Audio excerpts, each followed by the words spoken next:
Awami kangaroo tribunal একটি পরিকল্পিত রাজনৈতিক হত্যাকাণ্ডের নীল নকশা। আইন চলবে তার নিজস্ব গতিতে, স্বাধীনভাবে। কিন্তু আওয়ামী সরকারের প্রধানমন্ত্রী থেকে শুরু করে মন্ত্রী প্রতিমন্ত্রীরা নিজেরাই বারবার রায়ের তারিখ ঘোষণা করছেন, দিয়ে দিচ্ছেন ফাঁসির রায়। কেউ কেউ তো বিচার ছাড়াই ফাঁসির দাবি তুলেছেন।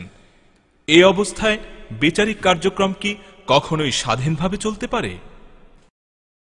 এখানে দেখুন আইন প্রতিমন্ত্রী কামরুল ইসলাম কিভাবে ট্রাইব্যুনালে এসে দ্রুত রায়ের জন্য চাপ দিচ্ছেন, কিভাবে ব্রাসেলসে অবস্থানরত ঘাদানিক নেতা জিয়াউদ্দিন, বিচারপতি নাসিম, আইনমন্ত্রী ও প্রতিমন্ত্রী প্রতিনিয়ত গোপন সলা পরামর্শ করে কার বিচার আগে হবে, কারটা পরে যাবে তার নীল নকশা তৈরি করছেন।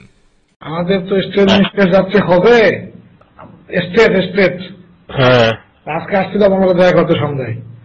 উনি বললেন যে রায়টা তাড়াতাড়ি দেবেন।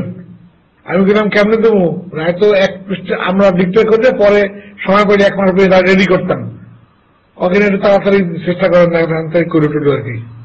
যে আমাদের প্রেফারেন্সটা হচ্ছে বা আমরা চিন্তা করতেছি, আমাদের সাজেশনটা হচ্ছে যে এটা যেন এই সিদ্ধান্ত কোন কেসটা আগে যাবে এটা যেন একটা আন্ডারস্ট্যান্ডিং এর ভিত্তিতে হয়, এবং যেটা সবচেয়ে ইম্পর্টেন্ট কেস, যার দায় দায়িত্ব সবচেয়ে বেশি, যে লোক সবচেয়ে গুরুত্বপূর্ণ, সেই কেসটাকে আগে করতে হবে, করা উচিত আমরা মনে করি। তারপর একটা কথা এগ্রি করছে যে গোলাম আজম যাদের সাইদি আর থাকা এত ভিন্ন কেস, আর গোলাম আজমরা করলে তারপরে নিজামী, মুজাহিদ, আক্কাদের মোল্লা, কামরুজ্জামান সবাই বলা যাইতো পরে এই ফলো করে দিয়ে প্রিন্সিপাল ঠিক করে দিয়ে, এটা উনি এগ্রি করছে। মিডিয়াতে প্রকাশিত হয়েছিল বিচারপতি জহির অসুস্থতার কারণে ট্রাইব্যুনাল থেকে রিজাইন করেছেন, কিন্তু আসল ঘটনা হলো তাকে আইনমন্ত্রী বাসায় ডেকে এনে পদত্যাগে বাধ্য করেছেন। তার অপরাধ, তিনি ট্রাইব্যুনালের ভিতরকার ভয়াবহ চেহারা দেখে বিবেকের তাড়নায় কিছু সত্য কথা বলেছিলেন ট্রাইব্যুনালে। মেনে নিতে পারছিলেন না বিচারের নামে এই সীমাহীন প্রহসন। চাইছে আমারে বলে I am no more your member. আপনি মানে কি বলছেন আপনি? আসলে আপনি কোর্টে ওঠেন, আমি আসি আপনার দেখা করে যাবো, তবে আমি কোর্টে উঠবো না, আমি উঠতে পারতেছি না, উঠবো না। আমি কোর্টে উঠলাম, কোর্ট সাথে সাথে শোনা দেখো, তখন আমাকে বললো যে এরকম ডাকাই নিল, ডাকাই নিয়ে বললো যে রিজেন করলাম, দিয়ে আসলাম। আজকে স্বীকার পেয়েছেন উনি যে পরশুদিন রাত্রে ওনারা ডাকাইছিলেন বাসায়, এবং বাসায় নিয়ে বলতেছে আপনারা আমরা ইতে দেবো, ল কমিশনে নেবো, আপনি রিজেন দেন। আজকে ডাকাই নিয়ে রেজুলেশন খেয়েছে একেবারে। বিচারপতি জহিরের বাধ্যতামূলক পদত্যাগের পর সম্পূর্ণভাবে দলীয় বিবেচনায় নিয়োগ দেয়া হল বিচারপতি জাহাঙ্গীর হোসেনকে। বিচারপতি নাসিমের ভাষায় কামরুল কোটায়। বিচারপতি নাসিমই তার পরিচয় দিচ্ছেন একজন করাপ্ট ও আওয়ামী হিসেবে, যিনি চোরাচালানি কোর্টে তার দুর্নীতির জন্য সোনা জাহাঙ্গীর নামে পরিচিত।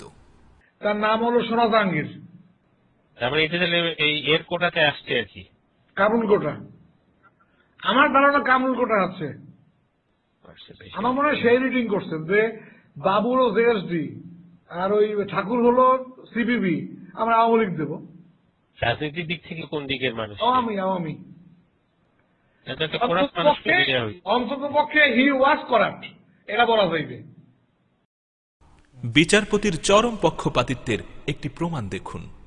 আসামি পক্ষ থেকে কোনো আবেদন বিচারপতি নাসিমের কাছে উপস্থাপন করা হলে তিনি তা না দেখেই বাতিল করে দিতেন। এখানে দেখুন দুজন বিদেশি সাক্ষী সম্পর্কিত আবেদন, কিভাবে তিনি জিয়াউদ্দিনের যোগ সাজসে অনেকটা তুড়ি মেরে উড়িয়ে দিলেন। ক্যাঙ্গারু কোর্টের জ্বলন্ত নমুনা এর চেয়ে আর কি হতে পারে? আজকে যেটা দুইটা অ্যাপ্লিকেশন আপনি পাইছেন, এর জন্য দুইটা ফরেনার সাক্ষী দেব না, আবার কি? এটা কিন্তু আপনি একটা লিখিত অর্ডার দিয়েন, তাইলে এটা আপনি বলবেন যেটা ওইগুলো রেফার করে আর কি, যে আমার স্পেশালাইজ নলেজ কার আছে, এটা তো থ্যাংক ইউ যে জানাইছো আমারে, কিন্তু আমাদের ওইটার কোনো দরকার নেই। দেখি আমি পড়ে দেখি। আপনি পড়ছেন পুরোটা? আমি পড়েই নেই এখন বন্ধু। বিচারপতি নাসিম শুধুমাত্র আপিল বিভাগে নিজের প্রমোশনের প্রলোভন পেয়ে যেন তেন ভাবে মৃত্যুদণ্ডের রায় দিতেও প্রস্তুত ছিলেন। 3টি রায়ের বিনিময়ে যিনি প্রমোশনের প্রলোভন দিচ্ছেন তিনি হচ্ছেন বাংলাদেশের সর্বোচ্চ আদালত সুপ্রিম কোর্টের আপিল বিভাগের বিচারপতি এস কে সিনহা। যার কাছেই আবার আসামি পক্ষকে যেতে হবে রায়ের বিরুদ্ধে আপিল নিয়ে। হায়, বিচারের বাণী কি এভাবেই নিভৃতে কাঁদবে? আরে সিজে বলে একটা জাজমেন্ট দাও, তোমারে নিয়ে আসি। একটা না, আগে বড় সাহেবের জাজমেন্টে দিয়ে দিই। না, এর তো তার ল্যাঙ্গুয়েজ আর কি। ওইটাই কইতেছি, আমার প্রমোশন হবে না। আপনি বাটাবুদের মাঝখানে পড়ে যায় না আর কি। হ্যাঁ, উনি কই একটা দেন, সিনেবাবু কইছে ডিসেম্বরের মধ্যে 3টে দেন। এইটা গোলাম আজম সাহেব আর এটা থাকা, এই 3টে দিয়ে ফেলা দিয়েছিল আমাকে, তারপর আমরা নিয়ে এসি আপনারা। এবার ওখানে আমরা লাগবে না, এইসব কথা আর কি। আমাকে যা করেন করো, প্রমোশন দিয়ে দেওয়া লাগে, আমার কথা প্রমোশন। বিচারপতি নাসিমের শপথ ভঙ্গের একটি নমুনা দেখুন। সরকার পক্ষের সাক্ষী কি বলবেন, কতটুকু বলবেন, কোন বিষয়ে বলবেন, মিস্টার জিয়াউদ্দিন এবং বিচারপতি নাসিম পরিকল্পিতভাবে সেই বিষয়গুলো সাক্ষীদের শিখিয়ে দিতেন। এই হলো আওয়ামী ট্রাইব্যুনালের নিরপেক্ষতার নমুনা। যারা সফল যদি আসতে চান এনে এক হাফে শেষ করে দেওয়ার আগে, কারণ ওনার শুধু বলুক যে ওই যে যাদবপুরে যে স্টার্টটা হয়েছে মার্চের 19 তারিখে, এই ঘটনাটা আর্মি কিভাবে ইনভলভ হইলো একটু বলতে পারে হিস্ট্রির জন্য, অন্য কোনো কারণ নেই। এটা যদি মনে করে তো এইটা বলতে পারে, কিন্তু আমি জানি না কি বলবে না বলবে, আর ফার্দার কিছু বলার তার দরকার নেই। আচ্ছা, তাহলে আপনি মনে করেন যে জেএম শফিউল্লাহ তাহলে শেষ করবে কোনখানে কি, মানে লিবারেশন ওয়ারের অর্গানাইজেশন এন্ড দেন ওর মধ্যে যেমন কে ফোর্সেস গুলো ছিল, এগুলো তো সাক্ষীতে আসে নাই। এই হিস্ট্রিটা নিয়ে আসা, history of the liberation war, এটা শর্টে নিয়ে আসা, হাফ পৃষ্ঠে কার কার নেতৃত্বে কোন কোন ফোর্স ছিল, এই কোন জায়গায় কোন কোন এলাকা ভিত্তিক ছিল, এই জন্য আমরা রাজনীতির সুবিধা দেয় এগুলো নিয়ে আসলে। এবার দেখুন কিভাবে বিচারপতি নাসিম শপথ ভঙ্গ করে প্রসিকিউশনকে নির্দেশনা দিচ্ছেন। চিফ প্রসিকিউটর জিয়াদ আল মামুন বিচারপতি নাসিমকে তার খাস রুমে এসে বললেন, আমি দাঁড়াইয়া যাব, আপনি আমাকে বসাইয়া দিবেন, লোকে দেখুক আমাদের মাঝে কোনো খাতির নাই। বিচারের নামে এর চেয়ে ঘৃণ্য ড্রামা আর কি হতে পারে? লাফাই ওঠে। যখন উঠে ওর মানে কোনো যৌক্তিক কারণ আছে কিনা আমাকে সেটা বলেন। কোনো কারণ নাই, আমি ধমক দিয়ে বসাই দিছি। পরে রুমে ঠিক আছে, এইটাই ঠিক আছে, আমি দাঁড়াবো, আমি বসাই দেবো না, কোনো আপত্তি নেই, লোকের আমার মধ্যে খাতির নেই। জিয়াউদ্দিন মিডিয়াকে বলেছিলেন তিনি বিচারপতিকে শুধু পরামর্শ দিয়েছেন, কোনো হস্তক্ষেপ করেননি। অথচ দেখুন তিনি কিভাবে রায় লিখে দিচ্ছেন এবং বিচারপতি নাসিম সেটাকেই অন্ধের মতো অনুসরণ করছেন। মাওলানা সাঈদীর মামলার যুক্তিতর্ক শেষ হয় 5ই নভেম্বর 2012। অথচ এর প্রায় 1 মাস আগেই 14ই অক্টোবর 2012-তে জিয়াউদ্দিন রায়ের একটি ড্রাফট বিচারপতি নাসিমকে পাঠিয়ে দেন। কালকে আমরা এটা কথা বললাম এই ফ্রেমওয়ার্কটা নিয়েও, সাঈদীর কথাটা, ফ্রেমে কি আসবে না আসবে, একটা রাফ স্কেচ তৈরি করা হয়েছে আর কি, যে স্ট্রাকচারটা কি হতে পারে। হয়তো কালকে আপনারা আমি স্ট্রাকচারটা পাঠাবো জাস্ট মানে দেখার জন্য। এটাকে আমরা রিয়েলি এটা যেন এই স্ট্রাকচারটা এমন ভাবে করা দরকার আমাদের, এটা খুব বেশি কষ্ট হবে না, কিন্তু এমন করতে হবে যেটা আমাদের দেশের কিছুটুকু থাকে, কিন্তু এটার স্ট্যান্ডার্ডটা মানে অন্যেরা যেন এটা ফিল করে। আমরা মানে ইনফ্যাক্ট আপনার একটা স্কেচ তৈরি করে দেওয়ার কথা চিন্তা করছি আমরা নিজেরা।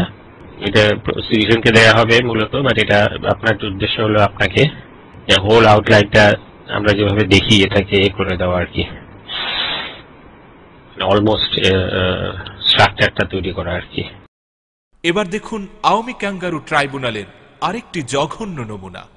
বিচারপতি নাসিম নিজেই ফাঁস করে দিলেন তার প্যানেলের অন্যান্য বিচারপতির জি হুজুর মার্কা ভূমিকার কথা।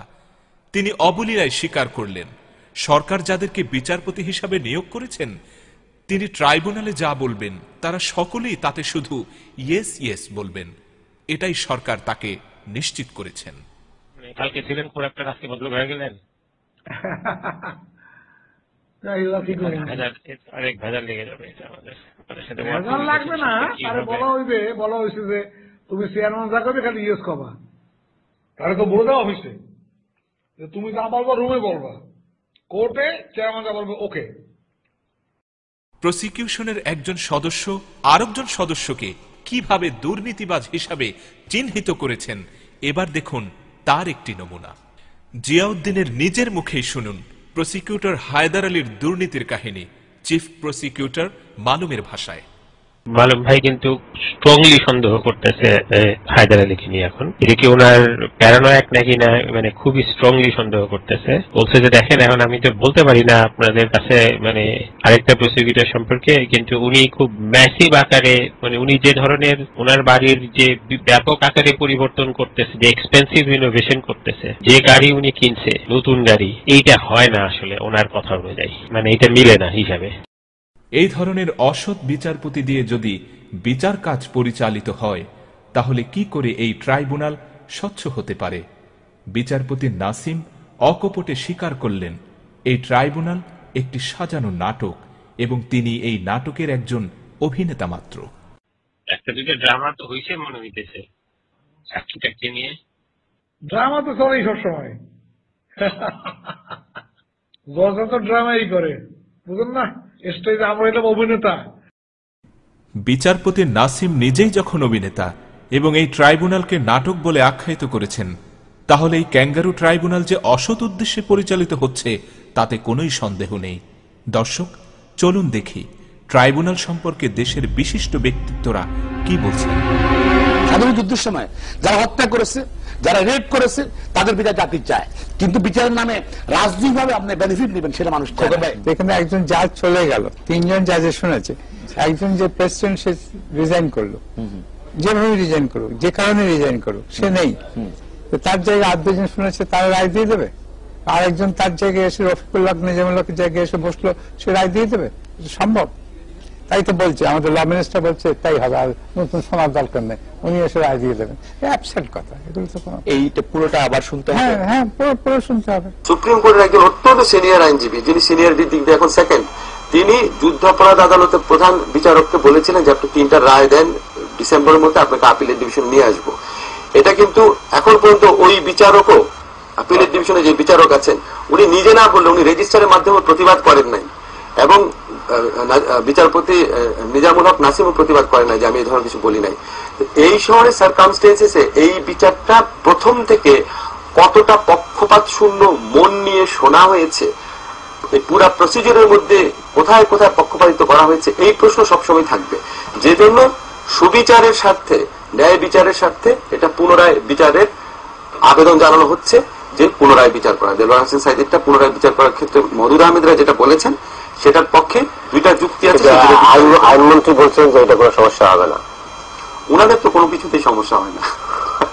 উনি আপনার বিশ্বজিৎ মরে গেলে বিব্রত হয় না, ওয়ার্ল্ড ব্যাংক দুর্নীতিবাজ বললে বিব্রত হয় না, ওনাদের তো কোনো কিছুতে সমস্যা। এই যে আপনার সাক্ষী প্রমাণ কাগজে কি লেখা আছে তার ভিত্তিতে তো আপনি জাজমেন্ট লিখতে পারবেন না।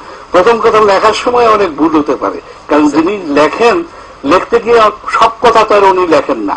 এবং 2 নম্বর হলো ওই বিচারপতি তাকে দেখে শুনে তার বক্তব্য শুনে একটা ইমপ্রেশন ফর্ম করেন, এবং সেই ইমপ্রেশনের উপরে ফৌজদারি মামলার আপনার বিচার নির্ভর করে। সুতরাং যদি অন্য বিচারক আসে, তাহলে পরে সাধারণ নিয়ম অনুসারে এখানে আবার পুনরায় হিয়ারিং হওয়া উচিত। আন্তর্জাতিক মানবাধিকারের বিচারের ট্রাইব্যুনালের চেয়ারম্যান বলছেন যে সরকার পাগল হয়ে গেছে।